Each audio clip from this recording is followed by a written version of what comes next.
In this video, we will show you how to fit the aluminium base rails to your polytunnel. Unless you have decided to install side ventilation on your polytunnel, base rails are used to attach your polytunnel cover to ensure a secure and tight fit. Here are the parts you'll need. The aluminium base rail is made up of lengths of aluminium rail, which are 61 cm, 1.83 meters, and 3.66 meters. The base rail fixes to the outside of the framework with the T-slot internally facing and the cover fixing channel towards the bottom. It is attached to the framework using intermediate clamps and corner clamps. We will start by fitting a 1.83 meter length of base rail from the doorpost to the corner hoop.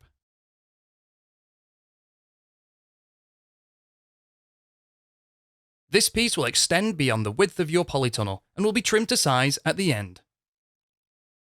The 61 cm, 1.83 meter, and 3.66 meter lengths will be used down the length of your polytunnel, corner to corner. If your polytunnel has a slope across the width, then we suggest fitting the rail on the side that is highest first.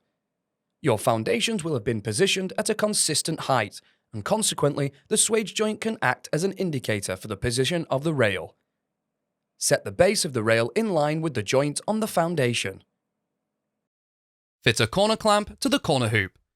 To assemble, place the U-bolt around the corner hoop with the threads pointing to the inside of the polytunnel. Place the tube pressing, then corner clamp onto the threads, ensuring the corner clamp wings run parallel to the width and length of the polytunnel and loosely secure in place.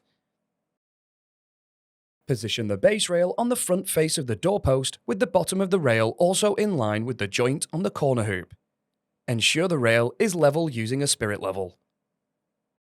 Mark the doorpost in line with the T-slot and in the center of the doorpost. Use a 9mm wood drill bit to drill a hole through the doorpost. Slide a 90mm M8 bolt into the T-slot and then through the pre-drilled hole. Fix in place using a nut and washer, ensuring the end of the base rail is flush with the inner edge of the doorpost. To fix the base rail to the corner clamp, slide a 16mm M8 bolt into the T-slot of the rail and through the corner clamp, and loosely secure into place.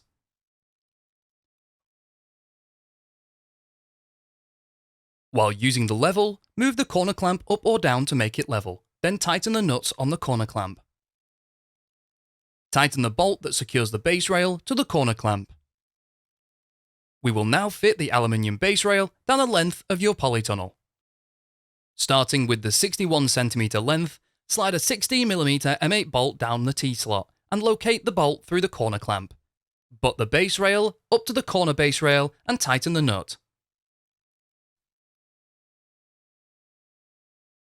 You will now start to use the 3.66 meter lengths of base rail.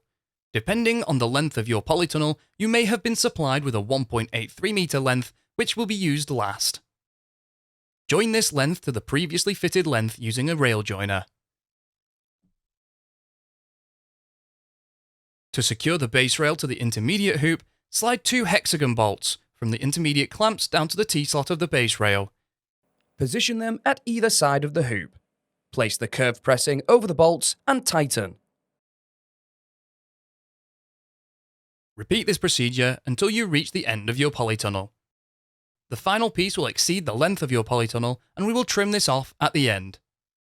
Measure and cut a piece of aluminium base rail to fit between the corner hoop and the inner edge of the doorpost on the opposite ends of the polytunnel and fit using the same method as earlier. Where the base rails exceed the width and length of your polytunnel, cut off the excess with a hacksaw. The sawn edges will be sharp. It is important that these are filed smooth before the cover is fitted for safety and so that they don't damage the polythene cover. We can now fit the base rail on the opposite side. If your ground is not on a slope, then repeat the procedure you followed for the first half. If you have a slope across the width, fitting the rail on this joint will create an unnecessary gap. We advise setting the base rail at a height that eliminates the gap as much as possible, but still ensuring that the rail from the doorpost to the corner hoop is level. Ensure that the rail is at a consistent height. A string line will be handy here.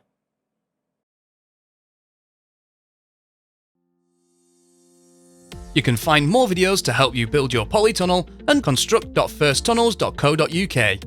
We also have a construction helpline if you require any further assistance.